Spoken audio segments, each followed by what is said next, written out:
ناظرین السلام علیکم۔ خصوصی پیشکش رہنما میں ایک بار پھر آپ کا استقبال ہے۔ آج بہت ہی اہم اس تاریخ کے حوالے سے گفتگو کرنی ہے جو تاریخ اسلام میں ایک نئی صبح کی دلیل بن کر نازل ہوئی۔ ذی الحجہ کا چاند افق پہ نمودار ہوا، جان مصطفیٰ کے لیے دولہا چن لیا گیا۔ خانہ زہرا میں صحرا گوندا جانے لگا، اور وہ نئی صبح جو کل نمودار ہوگی، وہ صبح ایک آسمانی جوڑے کے لیے زمین پر ایک بڑی تقریب کا پیغام لے کر آئے گی، یعنی جناب زہرا اور جناب علی ابن ابی طالب علیہ السلام کی شادی۔ ابو طالب کے بیٹے کی نبی زادی سے نسبت ہے، خدا و مصطفیٰ دونوں کے گھر پہلی مسرت ہے۔ نویدی بن کے آئے ہیں زمیں پر آسماں والے، یہاں والوں کی دعوت پر وہاں والوں کی شرکت ہے۔ آج ہمارے ساتھ موجود ہیں حجت الاسلام والمسلمین مولانا مصطفیٰ علی خان ادیب الہندی۔ آج ان کے ساتھ ہم اس عظیم تقریب کے سلسلے میں گفتگو کریں گے۔ جناب السلام علیکم۔ وعلیکم السلام ورحمۃ اللہ۔ اس شادی کے لیے کہا جاتا ہے کہ صاحب یہ ایسا نکاح ہے کہ جو زمین پر بھی ہوا اور آسمان پر بھی ہوا، اس کی کیا تفصیل ہے؟ اعوذ باللہ من الشیطان الرجیم، بسم اللہ الرحمن الرحیم، الحمد للہ رب العالمین، وصلی اللہ علی سیدنا محمد وآلہ الطیبین الطاہرین۔ سب سے پہلے آپ کی خدمت میں اور تمام ناظرین کی خدمت میں اس دن کی جو یقیناً عید سے کم نہیں ہے مبارکباد اور تبریک پیش کرتے ہیں۔ آپ کو بھی بہت بہت مبارک ہو۔ یہ شادی، اور بالخصوص اس کی مبارکباد کے مستحق تو خود ان کے صاحبزادے موجود ہیں، غیبت میں بیٹھے ہوئے ہیں۔ بے شک ان کی خدمت میں ہم سب کی طرف سے، ہمارے تمام ناظرین کی طرف سے، بلکہ میں یوں کہوں کہ ہو سکتا ہے کہ آدمی متوجہ نہ ہو ادھر، مگر تمام اہل زمین کی طرف سے ان کی خدمت میں ہم تبریک پیش کرتے ہیں۔ بے شک وہ ہستی کی جس کی وجہ سے زمین اور آسمان قائم ہے، بے شک، اور جو خود بھی قائم ہے، اللہم صلی اللہ صلی اللہ علی محمد وآل محمد۔ ظاہر ہے کہ حقدار ہیں، انہی کو تبریک پیش کی جائے، اور ان کو تبریک پیش کرنے کے بعد اس سلسلے گفتگو کو شروع کرتے ہیں کہ یہ ایک ایسی شادی ہے جو کئی وجہ سے اپنی اہمیت اور افادیت رکھتی ہے۔ بے شک۔ ایک تو یہ دو معصوموں کی شادی ہے، یعنی صاحبان عصمت کبریٰ پھر دوبارہ اس طرح سے کسی رشتے میں نہیں جوڑیں گے کہ جہاں دونوں طرف صاحبان عصمت کبریٰ ہوں۔ کیا کہنا ہے سبحان اللہ، یعنی اکلوتی شادی۔ اکلوتی شادی ہے۔ دوسری یہ اکلوتی شادی ہے جس میں رسول اللہ خدا کے امر کو واقعی معنوں میں پورا کر رہے ہیں شادی کرنے کے۔ جی۔ جہاں خدا یہ حکم دے رہا ہے کہ شادی کر دیجئے اپنے جوانوں کی اور اپنے جوان لڑکوں کی اور لڑکیوں کی، وہاں رسول اکرم اگر کسی کی شادی کرتے ہیں تو بعنوان رسول، ولی ہیں سب کے، رسول سب کے اوپر ولایت رکھتا ہے، لیکن جہاں عنوان باپ آئے وہ صرف شہزادی سلام اللہ علیہ ہے۔ تو جب رسول اللہ یہ شادی کر رہے ہیں تو یہ واحد ایک شادی ہے جو رسول اللہ بعنوان ولی اور بعنوان باپ دونوں کر رہے ہیں۔ باقی تمام شادیاں رسول اللہ نے کی ہیں، لوگوں کو عقد میں دیا ہے، عقد پڑھے ہیں، کیا ہے شادی، خود رسول اللہ نے شادیاں کی ہیں، آیت پہ عمل ہو گیا ہے۔ اور یہی شادی پورے اسلام کے لیے قانون بنے گی۔ یہی وہ شادی ہے جس کے صیغے اب آج تک دہرائے جا رہے ہیں۔ جی۔ جتنے بھی صیغے دہرائے جاتے ہیں آج عقد کے سلسلے میں، ہم لوگ شریک ہوتے ہیں، پڑھتے ہیں، یہ تمام صیغے اسی صیغے کی نقل ہیں۔ اصل میں کیا کہنا ہے، اصل صیغے یہی ہیں باقاعدہ۔ اس کے بعد جتنے صیغے پڑھے جا رہے ہیں وہ سب اس کی نقل میں پڑھے جا رہے ہیں، اور اسی وجہ سے اس میں برکت ہے کہ وہ اس کے ذریعے سے نقل اور اس کے ذریعے سے تبرک حاصل کرتے ہیں۔ اب یہ شادی کیوں آسمانی شادی ہے؟ جی ہمارے پاس مفصل روایتیں ہیں اور سب نے اس کو اپنے اپنے طریقے سے نقل کیا ہے۔ ممکن ہے روایت کے جملوں میں تھوڑا سا فرق ہو، لیکن تقریباً متن اور موضوع ایک ہی ہے جی کہ رسول اکرم کی بیٹی جناب زہرا سلام اللہ علیہا کے سلسلے میں عرب کے بڑے بڑے لوگ، چاہے وہ پیسے کے لحاظ سے بڑے ہوں یا اپنی خاص وجوہات کی وجہ سے اپنے آپ کو بڑا سمجھتے ہوں، بہت ان میں سے کچھ نام لیے جا سکتے ہیں؟ خلیفہ اول، خلیفہ ثانی، خلیفہ سوم، یہ تمام حضرات یہ نے تمام حضرات خواستگاری نے کی تھی۔ خواستگاری کی۔ عبد الرحمن بن عوف یہ بعد میں ان 6 آدمیوں کی کمیٹی میں تھے جو خلیفہ دوم نے بنائی تھی، اور انہی کے سلسلے میں خلیفہ سوم کو جنہوں نے چنا تھا، انہوں نے تو باقاعدہ پیشکش کی کہ میں 100 اونٹ رسول اللہ کی خدمت میں آئے کہ میں 100 اونٹ ایسے کہ جن کے اندر یہ خصوصیت ہے میں آپ کی خدمت میں دینے کو تیار ہوں اگر آپ فاطمہ کا عقد مجھ سے کر دیں۔ تو رسول اللہ نے بہت سختی سے رد کیا اور ایک جملہ فرمایا کہ کیا تم سمجھتے ہو کہ میں مال سے مرغوب ہو جاؤں گا؟ اللہ اکبر۔ اس سے پہلے جتنے لوگوں سے خواستگاری ہوئی یا جتنے لوگوں نے خواستگاری کی، رسول اللہ نے صرف رد کیا، صرف ایک جملہ کہا کہ میں اللہ کے حکم کا انتظار کر رہا ہوں۔ لیکن جب یہاں انہوں نے اپنے مال اور متاع کو رسول کے سامنے پیش کرنے کی کوشش کی، ظاہری طور پہ اپنے مال اور پیسے کو دکھانے کی کوشش کی، تو رسول نے بہت سختی سے اس چیز کو رد کیا۔ صرف اتنا نہیں کہا کہ میں اللہ کے حکم کا انتظار کر رہا ہوں، بلکہ یہ بتانے کی کوشش کی کہ تم مال سے مجھے نہیں خرید سکتے ہو۔ پورا قریش تیار تھا میرے اس کلمے کے، صرف ایک کلمے کو بدلنے کے لیے کہ میرے ایک ہاتھ میں سورج اور چاند دینا کیا چاہتا کہنا ہے، سبحان اللہ۔ اس انسان کو تم چاہ رہے ہو کہ 100 اونٹ کے ذریعے خرید لو۔ اور پھر شہزادی سلام اللہ علیہ کی عظمت دنیاوی اونٹ سے کرنا، یہ خود اس انسان کی عقل کے اوپر ایک چیز ہے کہ انسان وہ کیسی عقل رکھتا تھا کہ وہ رسول کے سامنے اونٹ کی پیشکش کر رہا تھا۔ بہرحال مسلسل کئی روایات ہیں، عامہ نے بھی روایت کی کہ جب سب کو رد کر دیا تو خود بعض ان میں سے گئے حضرت علی کے پاس کہ رسول اللہ تمہارے منتظر، یعنی خود ان لوگوں نے جا کے رسول اللہ سے کہا کہ اتنے رد ہونے کا مطلب یہ ہے کہ رسول اللہ آپ ہی کے منتظر ہیں، آپ جائیے خواستگاری کے لیے۔ امیر المومنین گئے، لیکن شرم اور حیا مانے ہوئی، لہٰذا آپ نے رسول اللہ سے کچھ نہیں کہا، واپس لوٹ گئے۔ واپس آ گئے جی۔ یہ احترام ہے، یہ حیا ہے بے شک۔ جو امیر المومنین اپنے پیغمبر کے سامنے بات کرنے سے پہلے ان کو حیا آ رہی کہ اس طرح کس طرح میں کہوں۔ 2 بار ایسے ہی ہوا کہ امیر المومنین گئے اور لوٹ آئے۔ تیسری مرتبہ جب آپ گئے تو رسول اللہ مسکرائے کہ یا علی کس مقصد سے آ رہے ہو، بیان کرو۔ جی۔ تو امیر المومنین نے کہا کہ میری ہمت نہیں پڑ رہی تھی، لیکن اب آپ نے ہمت دلائی ہے تو میں اس لیے آیا اور خواستگاری کی۔ اب تک رسول اللہ سب کو رد کرتے تھے۔ رسول اللہ نے کہا ٹھیک ہے میں فاطمہ سے پوچھتا ہوں، واہ واہ واہ واہ۔ اور رسول اکرم صلی اللہ علیہ وآلہ جناب زہرا کے پاس گئے اور جناب زہرا کی خدمت میں عرض کیا کہ علی بن ابی طالب میرے ابن عم، اسلام میں سب سے زیادہ سبقت رکھنے والے، زمین پر سب سے پہلے مسلمان ہونے والی شخصیت، میرا سب سے عزیز، تم سے خواستگاری کے لیے آیا۔ اس نے خواستگاری کی۔ جناب زہرا، یعنی آدھا ماحول تو مولا نے خود ہی بنا دیا۔ جناب زہرا سلام اللہ علیہ خاموش رہی۔ کیا کہنا ہے۔ رسول اکرم صلی اللہ علیہ وآلہ نے جملہ کہا کہ اس کی خاموشی میں ہی اس کی رضا ہے، واہ واہ واہ واہ۔ اس کی خاموشی میں ہی اس کی رضا ہے۔ اس کے بعد جبرائیل امین نازل ہوئے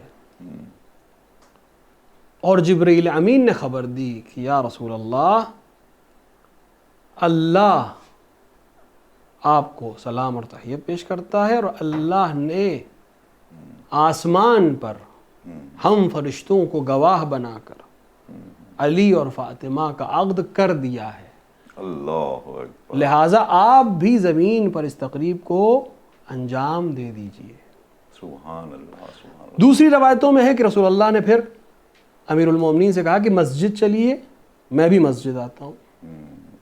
امیر المومنین مسجد گئے، رسول اللہ بعد میں مسجد میں داخل ہوئے، ممبر پہ تشریف لے گئے، ایک خطبہ پڑھا اور اس کے بعد فرمایا کہ میں نے فاطمہ کو علی کی عقد میں دیا، یا علی تم نے قبول کیا، علی نے قبول کیا۔ یہ ایک ایسی شادی ہے کہ جس کو خدا نے نہ صرف یہ کہ منظور کیا بلکہ پہلے خود انجام دیا، پھر رسول سے کہا کہ اب آپ زمین کے اوپر اس چیز کو انجام دیجیے۔ بالکل اسی طرح جیسے صلوات کا مسئلہ ہے کہ پہلے خدا نے صلوات بھیجی ہے، پھر فرشتوں نے صلوات بھیجی ہے، پھر حکم ہو رہا ہے بندوں کو کہ ایمان لے آئے ہو تو اب رسول پر صلوات بھی پڑھو، ان اللہ و ملائکتہ۔ تو یہ شادی اس طرح سے انجام بھائی، ظاہر ہے کہ دنیاوی اسباب کچھ نہیں تھے،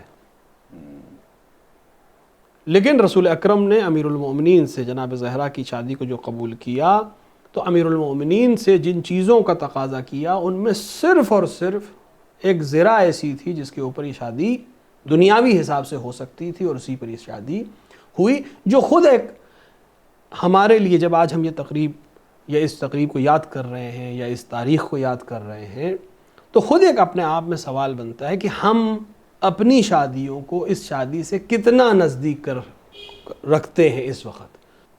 آپ نے ابھی زرا کا ذکر کیا، آج ہمارے ہاں معاشرے میں مہر اور جہیز یہ دو بہت اہم چیزیں ہیں جو شادیوں میں تاخیر کا بھی سبب بنتی ہیں، جو شادیوں کے نہ ہونے کا یا شادیوں کے ٹوٹ جانے کا بھی سبب بنتی ہیں۔ بالکل مربوط ہے دو جملے اس پر بھی۔ دیکھیے میں عرض کروں آپ کی خدمت پہ کہ وہی جو سب سے اہم چیز ہے کہ اسلام میں جتنی بھی تقریبات ہیں، جتنی بھی تاریخیں جو اہمیت رکھتی ہیں، وہ ہمارے لیے کیا اہمیت رکھتی ہیں؟ صرف یہ کہ ہم اس دن جشن منا لیں یا اس دن غم منا لیں، اگر شہادت کی تاریخ ہے یا کوئی غم کی تاریخ ہے کہ غم منا لیں کافی ہے یا تقریب کر لیں کافی ہے، یا اس سے کچھ لینا بھی ہے؟ دیکھیے غم منانا یا خوشی منانا یہ محب کے ہونے کی علامت ہے، محب ہونے کو ثابت کرنے کے لیے آپ کو کرنا ہے۔ بھائی آپ جس کو چاہتے ہیں اس کی خوشی میں آپ کو خوش ہونا، یہ علامت محبت ہے۔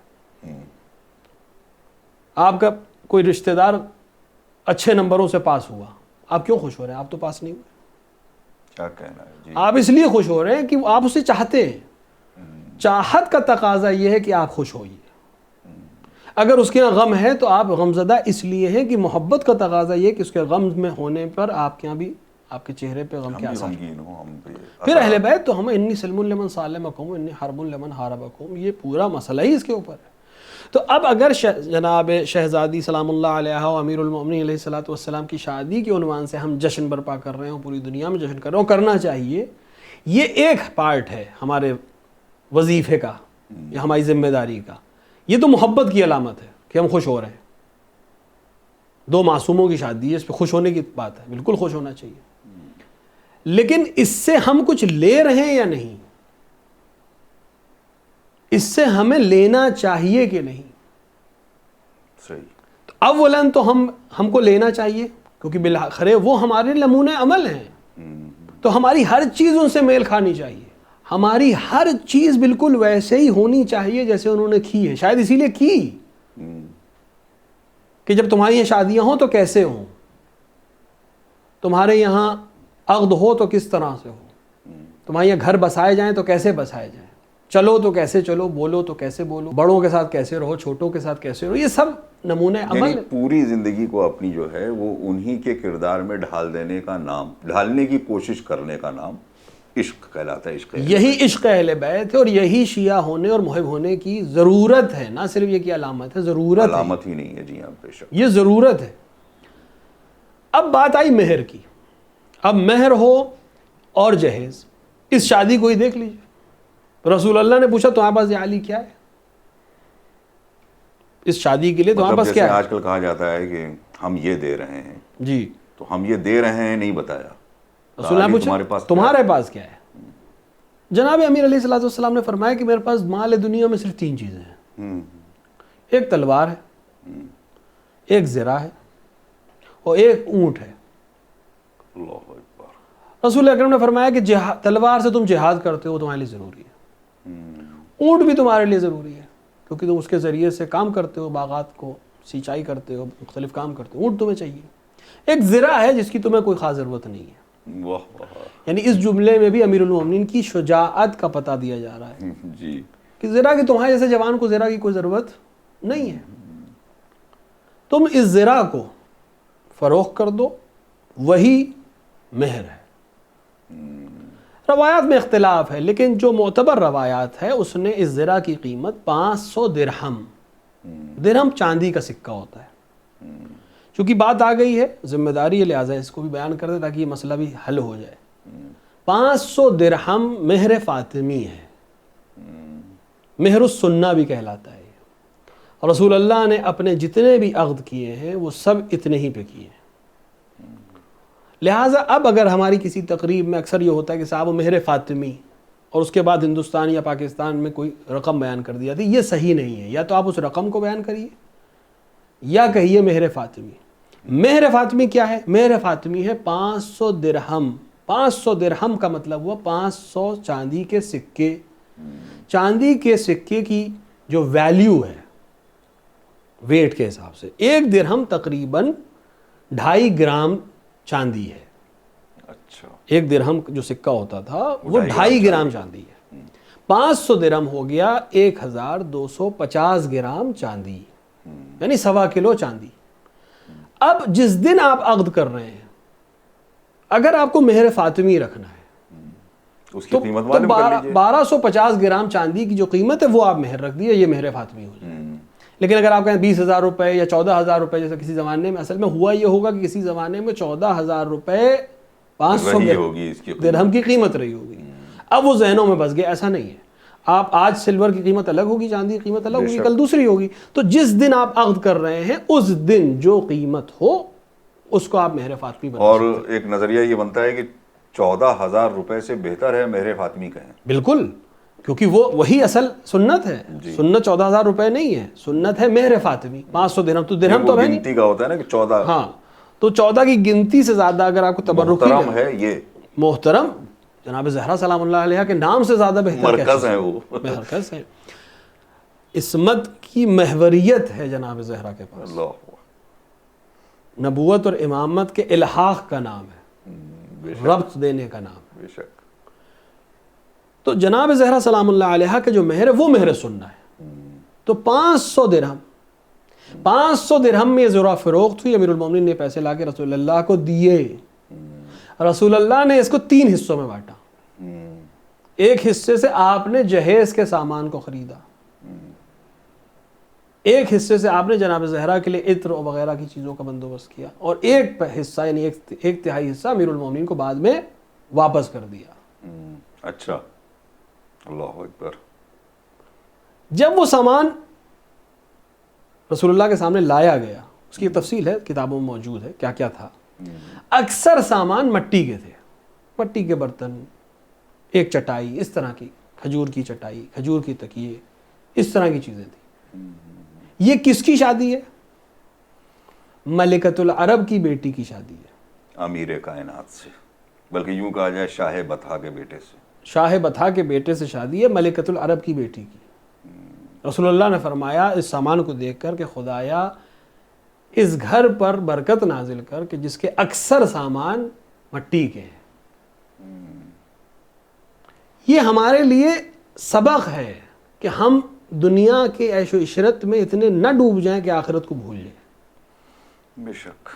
اگر ہم آج طے کر لیں کہ ہم سنت رسول پر عمل کرتے ہوئے شادیاں کریں گے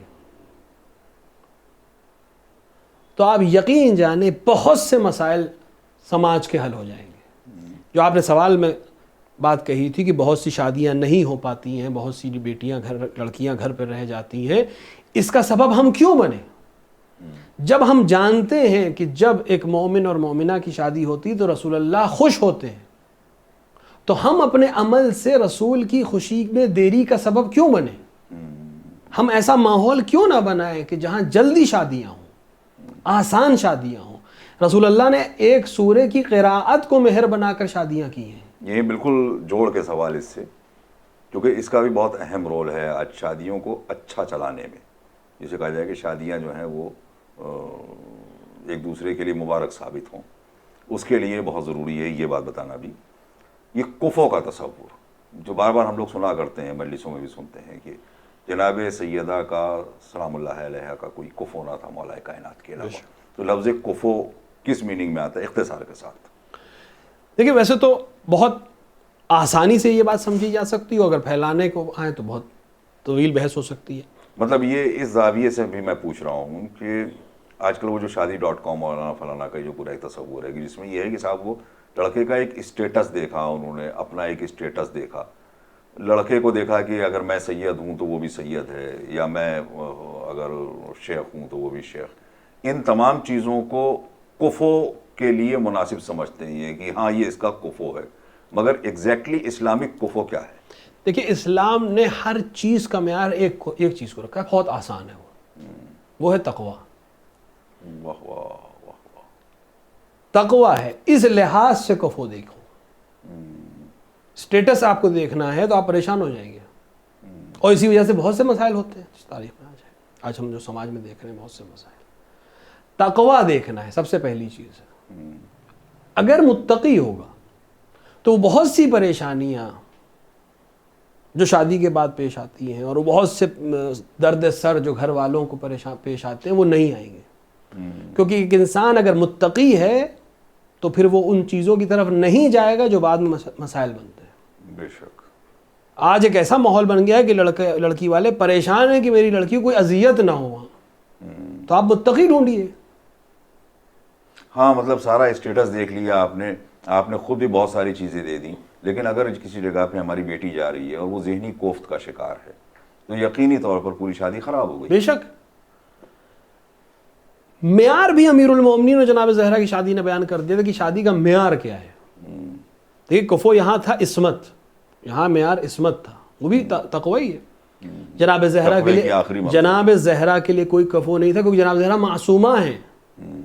ایک غیر معصوم آ کر کیسے آپ کا والی اور وارث ہو سکتا تھا؟ لہٰذا امیر المومنین کے علاوہ کوئی ذات نہیں تھی، کیونکہ اس کے بعد جتنے معصوم ہوں گے وہ ان دو معصوموں کے بعد وجود میں آئیں گے جو صاحبان عصمت ہوں گے. امام حسن اس شادی کے نتیجے کا نام ہے، امام حسین اس شادی کے نتیجے کا نام ہے، جناب زینب و جناب ام کلثوم اس شادی کے نتیجے کا نام، اور پھر نسل پوری امامت اسی شادی کے نتیجے کا نام ہے.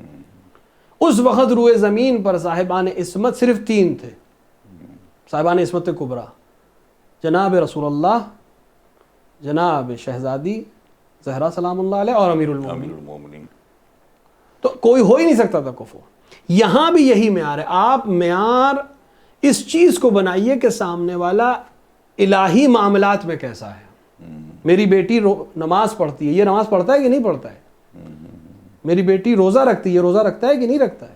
احکامات اسلامیہ کے یہ پابند ہے، یہ پابند ہے کہ نہیں ہے؟ باقی تمام مسائل حل ہو جائیں گے اگر ایک انسان متقی اور پرہیزگار ہے تو تمام دنیاوی مسائل کم و پیش حل ہو جائیں گے. اور امیر المومنین نے خود اس بات کا اظہار کیا ہے کہ میں نے عبادتوں میں شہزادی کو بہترین شریک پایا. جب رسول اللہ کسی اور بات کا ذکر نہیں کیا. جب رسول اللہ نے شاید یہ سوال کیا ہی اس لیے تھا، رسول اللہ کو معلوم تھا کہ کیا جواب دیں گے امیر المومنین. یہ جتنے سوال معصومین ایک دوسرے سے کرتے ہیں وہ ارشادی ہوتے ہیں تاکہ ہمیں معلوم ہو. یا علی تم نے فاطمہ کو کیسا پایا، یہ پوچھنے کا مطلب کیا؟ رسول اللہ علی کو بھی جانتے ہیں، رسول اللہ فاطمہ کو بھی جانتے ہیں. فاطمہ تم نے علی کو کیسا پایا؟ دونوں نے ایک ہی جواب دیا، عبادت میں بہترین معاون. چونکہ ہمارے ذہنوں میں عبادت کیا ہے؟ نماز اور روزہ.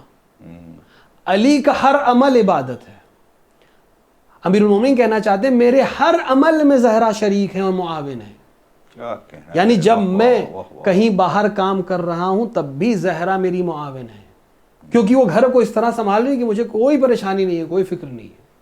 وہ بچوں کی تربیت ایسی کر رہی ہے کہ مجھے کوئی فکر نہیں ہے. میں کل جہاد پہ جاؤں گا، میں سفر پہ جاؤں گا. اگر انسان کو اطمینان ہو کہ میرا سفر جو کہ عبادت کا سفر ہے، کیونکہ جہاد فی سبیل اللہ کا سفر ہے. بے شک. حتیٰ آج بھی ایک انسان اگر اپنے گھر سے کسب معاش کے لیے نکل رہا ہے تو عبادت کر رہا ہے. اگر گھر پہ ایک ایسی مومنہ ہے جو آپ کے اس سفر کو، جو کسب معاش کا حلال سفر ہے اور عبادت کا سفر ہے، اس میں آپ کے ذہن کو اس طرف سے مطمئن رکھے کہ گھر پہ کوئی پریشانی نہیں ہے، وہ دیکھ لے. کہنا ہے واہ واہ. تو یہ ہے کفو. کہ ایک ایسی خاتون ہے جو میری مدد کرے گی اس عبادت میں، اب جس کا جتنا معیار ہو. امیر المومنین کا معیار جناب زہرا کے علاوہ کوئی نہیں ہو سکتا تھا، جناب زہرا کے لیے امیر المومنین کے علاوہ کوئی نہیں ہو سکتا تھا. ایک دوسرے کے بارے میں رائے کیا تھی دونوں کی؟ یہی رائے جو میں نے ابھی عرض کی کہ ہم ایک دوسرے سے اتنا خوش اور اطمینان سے تھے. مطلب کوئی الفاظ میں چاہتا ہوں چند جملے اس قسم کے بیان ہوں کہ جس سے پتہ چلے کہ امیر المومنین شہزادی کونین کے سلسلے میں کیا ایگزیکٹلی ایک آدھ جملے انہوں نے کہے. امیر المومنین کے کئی جملے ہیں جو شہزادی سلام اللہ علیہا کی عظمت کو، ازدواجی زندگی کو، راحت کو، سکون کو بیان کرتے ہیں. پہلا جملہ تو یہی جو رسول اللہ سے فرمایا کہ یا رسول اللہ فاطمہ کو میں نے بہترین معاون پایا عبادت میں. جی. ایک اور جملہ ہے جو مصائب میں ہم پڑھتے ہیں، لیکن وہ جملہ ضروری اس لیے ہے کہ وہ جملہ بیان کرتا ہے کہ اہمیت کیا تھی جناب زہرا کی، جو امیر المومنین نے دفن کے وقت فرمایا کہ اب علی کے لیے کسی رات میں سکون نہیں ہے. یہ وہ چیز ہے کہ جو قرآن کی آیت کی تفسیر ہے کہ ہم نے تم دونوں کو ایک دوسرے کے لیے سکون بنایا ہے. یہ جو جوڑے بنائے یہ سکون کا سبب ہے. علی بیان کر رہے تھے کہ زہرا میرے لیے اس آیت کی مصداق تھی، سکون کا سبب تھی. اب چونکہ زہرا نہیں ہے لہٰذا اب علی کے لیے سکون نہیں ہے. شادیاں امیر المومنین نے اس کے بعد کئی کی ہیں بے شک، اور ایک سے ایک عظیم خواتین.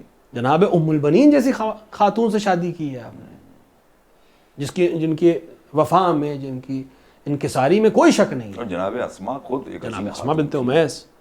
تو عظمت جناب، اور ادھر جناب زہرا سلام اللہ علیہ کے جملے کہ میرا ابن عم بہترین معاون ہے میری عبادت میں، میرے ابن عم نے مجھے محفوظ رکھا باہر نکلنے سے. یہ بہت قیمتی، یہ بہت اہم ہے. یعنی امیر المومنین نے کہا کہ سارے کام آپ نے جب کام بانٹے ہیں، خود شہزادی کونین نے کام بانٹے ہیں، میں چاہتا ہوں اس کا ذکر کریں آپ. شہزادی دیکھیے یہ خود ایک اہم چیز ہے کہ ہم جب ایک مشترک زندگی کی بات کر رہے ہیں، اور لوگ بہرحال اور ہمارے ناظرین جو اس پروگرام کو دیکھ رہے ہیں ان کے ہاں ہر ایک کے یہاں کہیں نہ کہیں مشترک زندگی ہوگی. کچھ دیکھنے والوں کو کچھ کی شروع ہونے والی ہوگی، کچھ اس کے تیاری میں ہوں گے. یہ بتا رہا ہے کہ دونوں مل کر گھر چلاتے ہیں، ایک آدمی گھر نہیں چلاتا. بے شک مل کر فیصلے کیجئے اپنی زندگی کے. یہ نہیں کہ گھر میں مرد داخل ہو اور یہ اپنا حکم صادر کر دے کہ یہ میں نے طے کر لیا. ہاں، مطلب کسی کا ڈومینیشن نہیں ہونا چاہیے. اسلام اس کو مانتا ہی نہیں. مشترک زندگی کا مطلب یہ کہ دونوں کو، ہاں ٹھیک ہے ایک کے پاس ولایت زیادہ ہے ایک کے پاس کم ہے، وہ ایک الگ چیز ہے. کسی عالم دین نے بہت اچھا جملہ کہا تھا، یہاں دہرا دیں کہ آپ شادی کے رشتے کو یا گھرداری کے معاملات کو صرف واجب اور حرام سے طے نہیں کر پائیں گے. یہاں آپ کو انکسار اور صبر اور احسان کی چیزوں کو بھی لانا پڑے گا، تب آپ مشترک زندگی گزار پائیں گے. یہ جو آج ایک بڑا مسئلہ کہ صاحب ہمارے حق کیا ہیں اور حقوق کیا ہیں. اگر مرد کو حق زیادہ دیا ہے تو پھلدار درخت کی پہچان ہوتی ہے کہ جھکتا ہے. بے شک. تو آپ کے پاس جب زیادہ پاورز ہیں تو پھر آپ اس کا مس یوز نہ کریں، پراپر یوز. اور طاقت اس لیے زیادہ دی ہے یا اختیار زیادہ اس لیے دی ہے کہ ذمہ داری بھی زیادہ دی ہے. جی. گھر اس کو چلانا ہے، محنت اسے کرنی ہے، کما کر اسے لانا ہے، روٹی کا انتظام بھی اسے کرنا ہے، سماج کی چبھن اسے سہنی ہے، اس کو محفوظ بھی رکھنا ہے. چونکہ اللہ نے اس کو بہت نازک بنایا ہے. نازک ان دا سینس نہیں کہ جسمانی طور سے، خواتین نہ سوچ لیں کہ ہم توہین کر رہے ہیں ان کی. اللہ نے ان کو بہت عظیم بنایا ہے، اس لیے نازک بنایا ہے. اس تمام چیزوں کی حفاظت کی ذمہ داری بھی اس کو، اس لیے اس کو زیادہ طاقت دی ہے، زیادہ پاور دی ہے. لیکن سونا نازک ہوتا ہے، پتھر مضبوط ہوتا ہے، لوہا بھی مضبوط ہوتا ہے. لوہا مضبوط ہوتا ہے اس نظریے سے. آپ تلوار سونے کی نہیں بنائیں گے، جی، تلوار لوہے کی ہی بنے گی، تبھی اس میں کاٹ آئے گی. سجانے کے لیے سونے کی تلوار بن سکتی ہے. تو سونے کی اہمیت یہ ہے کہ سونے کی حفاظت تلوار سے کی جاتی ہے، ہیرے کی حفاظت تلوار سے کی جاتی ہے، لوہے کی تلوار سے کی جاتی ہے. تو شہزادی سلام اللہ علیہ نے جب گھر کے کام تقسیم ہوئے تو جتنے باہر کے کام تھے سب امیر المومنین کے ذمہ آئے. اور شہزادی نے اس پہ شکر کیا کہ میں باہر جانے سے محفوظ رہ گئی. یہ کتنا بڑا میسج تھا اور کتنا بڑا میسج ہے.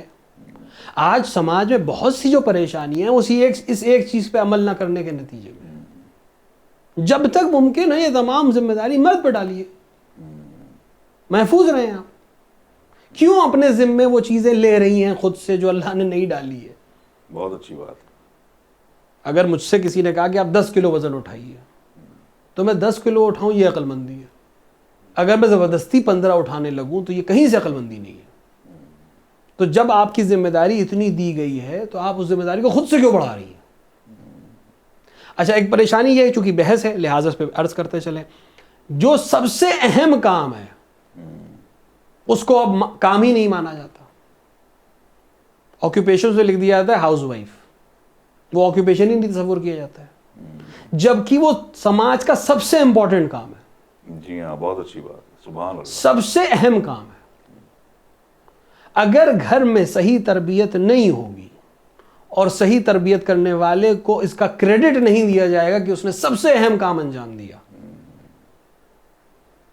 تو کل سماج سے آپ توقع نہ کریے کہ وہ دوسروں کی حرمت کو پامال ہونے سے بچا پائے گا، کیونکہ اس کو گھر میں سکھائے گی کون کہ حرمت پامال نہیں ہونی چاہیے. اسی لیے خواتین کا احکام کو جاننا، خواتین کا تربیت یافتہ ہونا، آج کے زبان میں کہا جائے ایجوکیٹڈ ہونا، مرد سے زیادہ ضروری ہے. بے شک. کیونکہ مرد دنیا کے کاموں میں لگا رہے گا، مال کمانے میں لگا رہے گا، گھر کی ذمہ داریوں کو سنبھالنے میں لگا رہے گا. بچے کی تربیت اس خاتون کو کرنی ہے. پڑھی لکھی خاتون اگر گھر میں ہوگی، سلجھی ہوئی خاتون گھر میں ہوگی، تربیت یافتہ خاتون گھر میں ہوگی تو اگلی نسل بہترین تیار ہوگی. ماں کے کردار کا بہت اہم رول بچوں کے اوپر ہوتا ہے. ماں کا خود جو مزاج ہوتا ہے، کردار سے بہتر لفظ یہ ہے کہ ماں کے مزاج کا بچوں کے اوپر بہت گہرا اثر ہوتا ہے. بے شک. آج کے ماحول کے اوپر بھی ایک عرض کرتا چلوں کہ اثر، کسی نے پوچھا کہ یہ جو بچے آج کل موبائلز یوز کرتے ہیں، مسلسل اسکرین کے سامنے رہتے ہیں، اس سے کیسے روکیں گے آپ؟ روک ہی نہیں سکتے جب تک آپ خود یوز کر رہے ہیں. اگر وہ دیکھ رہا ہے بچہ کہ میری ماں بیٹھی صبح سے شام موبائل یوز کرتی ہے تو وہ کیسے منع کر سکتی ہے؟